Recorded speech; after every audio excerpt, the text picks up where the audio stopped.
بسم اللہ الرحمن الرحیم۔ میرے واجب الحترام بھائیوں، آج آپ کی خدمت میں ایک ضروری مسئلہ لے کر حاضر ہوا ہوں۔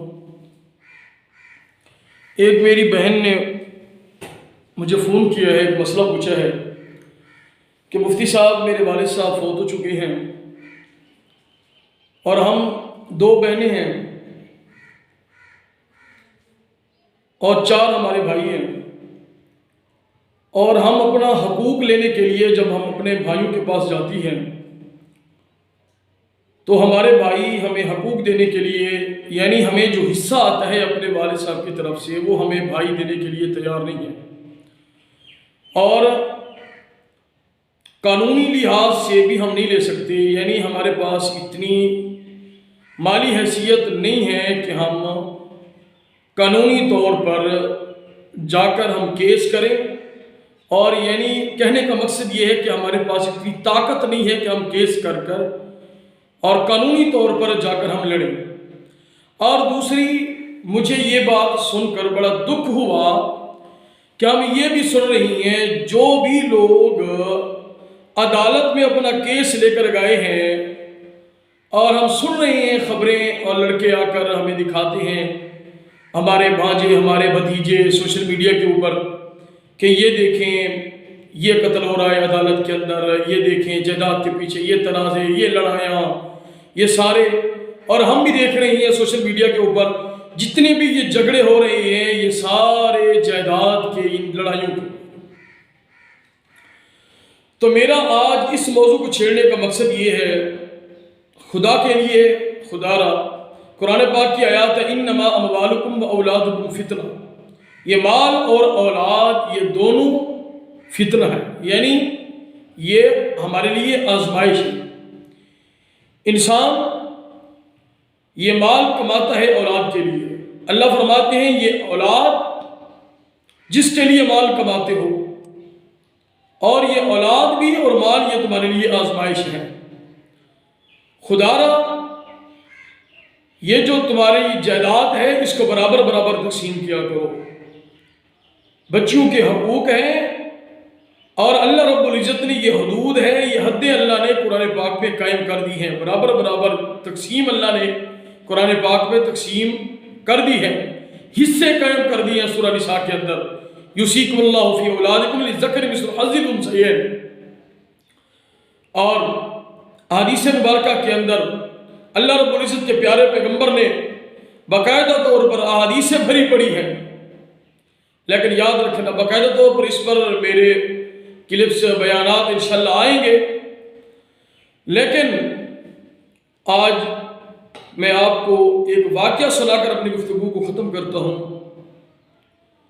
آپ نمازیں پڑھیں 5 وقت، آپ تہجد پڑھیں، اوابین پڑھیں، اور جمعہ کی نماز میں 2 نہیں بلکہ 4 گھنٹے پہلے صف اول میں جا کر بیٹھیں، لیکن اپنی بیٹیوں کو حقوق نہیں دیں گے، خدا کی قسم جہنم میں نیچے سے نیچے والے درجے میں جلیں گے، جہنم میں جلیں گے، جہنم میں جلیں گے۔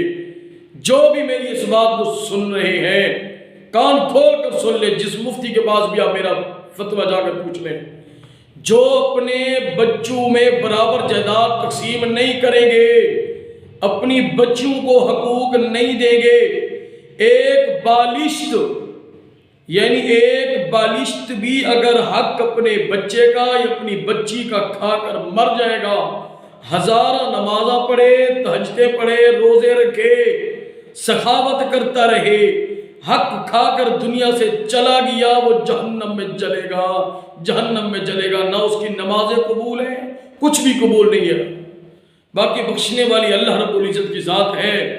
احادیثیں وعید اس کے یعنی حقوق کھانے والے کے بارے میں، جو میراث کھا جاتا ہے، بھری پڑی ہے، اس کی تفصیل انشاءاللہ جلد آ جائے گی۔ اور ایک واقعہ جس کو سچا واقعہ ہے، حرم شریف میں مولانا مکی حجازی صاحب دعوت برکاتہ عالیہ نے بھی اس کو نقل کیا ہے کہ ایک بندہ تھا،